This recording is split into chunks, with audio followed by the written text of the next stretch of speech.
Greetings, theists and non-theists. I'm the Atheist Paladin.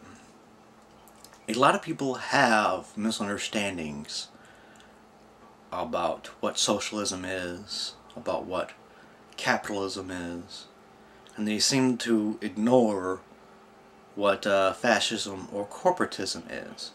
They seem to like to blame the failings of fascism and corporatism and then lay that squarely on capitalism and somehow pretend that's an argument for socialism.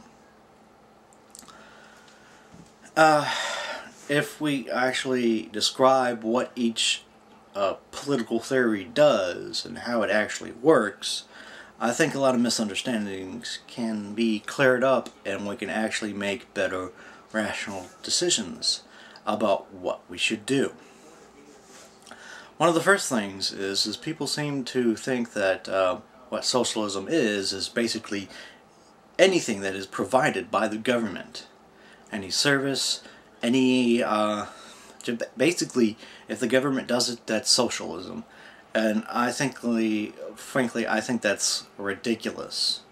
Yes, the government does provide many services, like the post office, and the police, and the fire department, and the schools, and so on and so forth, but not all of them are inherently socialistic. And there are certain reasons, and if they are, there are certain reasons why it is good for that particular thing to be socialistic as well, instead of capitalism. Now, in those examples, only a handful of them can only be considered socialism in sort of a way. What socialism is that the resources are collectively owned, as well as the distribution of that product is collectively dispersed. It is not going to benefit any one person in particular. In a way, there is no motivation in that system for innovation, because no individual will benefit from that innovation.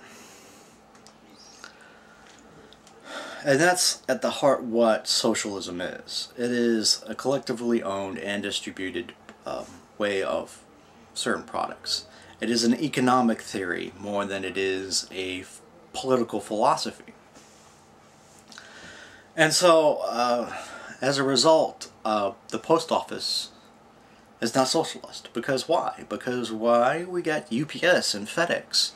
There are other means to mail your stuff. There is no monopoly, as I would say, on this. There is no monopoly on it. And then there's no monopoly on the police department, because you can get a bodyguard if you wanted to. That's not illegal. And you can make a citizen's arrest if necessary. So the police don't have, per se, a monopoly on law enforcement, or at least on protection. And neither do schools. Again, there are private schools and you can do homeschooling.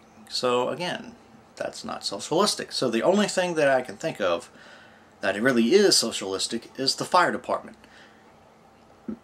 And that is only for the public good, because I don't think a capitalistic system would work too well if they refuse to,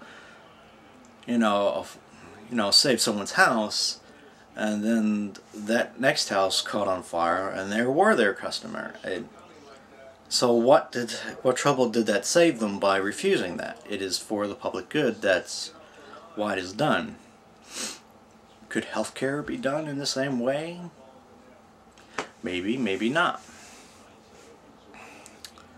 Now, what people fail to understand what capitalism is that people simply have the right to take on themselves the investment of doing a product or service, and they also reap the benefits of doing that investment.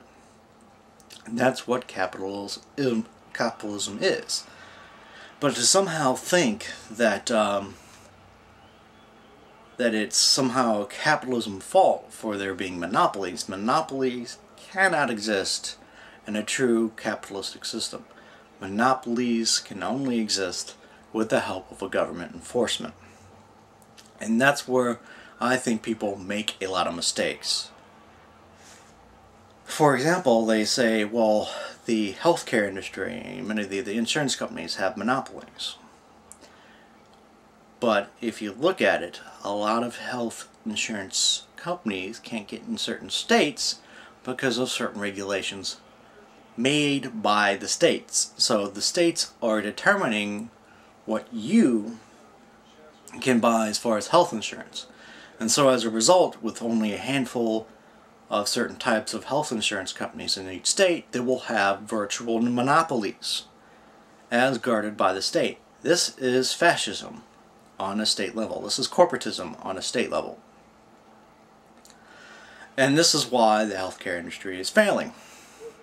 Because what corporatism is the increasing or the overregulation of how industries run and the licensing of those industries. And that helps create a better way of maintaining a monopoly. Because if you have to go and do all this junk to get a license, it's going to be harder to create a business. And then you'll have to do it according to these regulations, and you have to fill out these papers, and you have to pay these fees. And so as a result, the only people who can play the game are always going to be those who are already in the game and already have established themselves. So as a result, it prevents new companies and new businesses from arriving and growing up to compete with the already established businesses. That's why we have a monopoly today, because there is no way to create new companies, and there's no way for all the companies to actually compete against each other, and so there are virtual monopolies everywhere. So let's not blame the failings of the over-regulations and the over-licensing and all the things that the state demands in order to have the companies run. I believe if we take out the majority of these regulations, simply put a moderate national standard that only require a few things, very little, that would be only reasonable to demand, but not impossible for anyone to meet. And as a result, there will be real competition, and I believe that there will be many companies that will probably arise and grow out of this instead of just failing like they would under what we got right now. So that's my thoughts. So remember, rationality is the path to righteousness.